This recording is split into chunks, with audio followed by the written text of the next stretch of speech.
Good morning, Illini. I'm Andrea Flores, your UI7 news correspondent with your campus and Champaign-Urbana news. Let's take a look at what's happened this week and what's going on across campus. Well, it's been a wild week across the country with the midterm elections wrapping up. The Senate remains red and the House was turned blue. Champaign County has been a largely red county over the last few years, but the blue wave turned every big-ticket race in the county to the Democrats. As for Illinois, we have a new governor, J.B. Pritzker. Incumbent Governor Bruce Rauner conceded early Tuesday evening. Pritzker won by a 54% to 39% in Illinois. Taking a look at other statewide elections, Kwame Raoul won the Attorney General's race with 54% of the vote against University alum Erica Harold. Looking at our own backyard, incumbent Rodney Davis won re-election as Illinois' 13th Congressional District Representative over Democrat Betsy Dirksen Londrigan in an incredibly close race, 50.5% to 49.5%. Londrigan did win Champaign County, but fell to Davis and other counties across the district. As for other Champaign County races, County Executive is a new position, and Darlene Klopel is our new Champaign County Executive, running against current County Clerk Gordy Holton. And now, straying away from politics, a report from the News Gazette earlier this week revealed UIPD were unable to stop years of inappropriate behavior by an officer.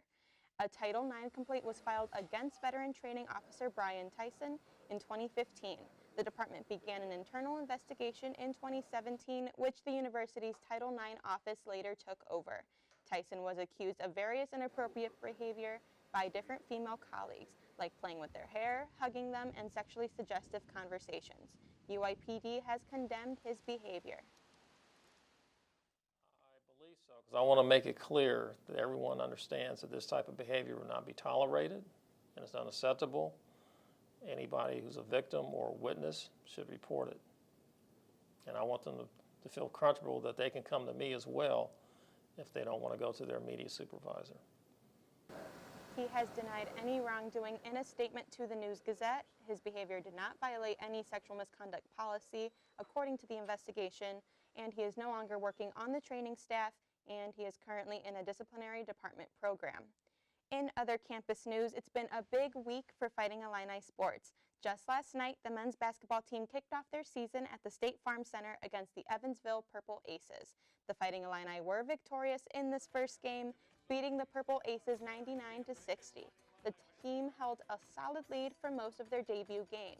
Their next game is coming up soon, Tuesday night, against Georgetown's Hoyas. If you're planning on heading down to the State Farm Center, student tickets are free. At another arena on campus, the women's volleyball team has been crushing the game while away for the last 2 weeks, with wins over Maryland, Ohio State, and reigning champions Nebraska. The team is currently ranked 4th in the nation, and their conference record is 11-3 this season. This weekend, they're taking on number 7 Penn State on Saturday and Rutgers tonight in Huff Hall. And speaking of winning, the football team has finally kicked their 3-game losing streak with a W against the Minnesota Golden Gophers last weekend. The Fighting Illini scored 55 points to Minnesota's 31 during Dad's weekend game. Let's see if the team can keep up the wins in tomorrow's game against Nebraska Cornhuskers at 11 a.m. in Nebraska on the Big Ten Network. That's all I have for your UI7 News recap. Let's check in with Rebecca for your weekend weather forecast. Rebecca?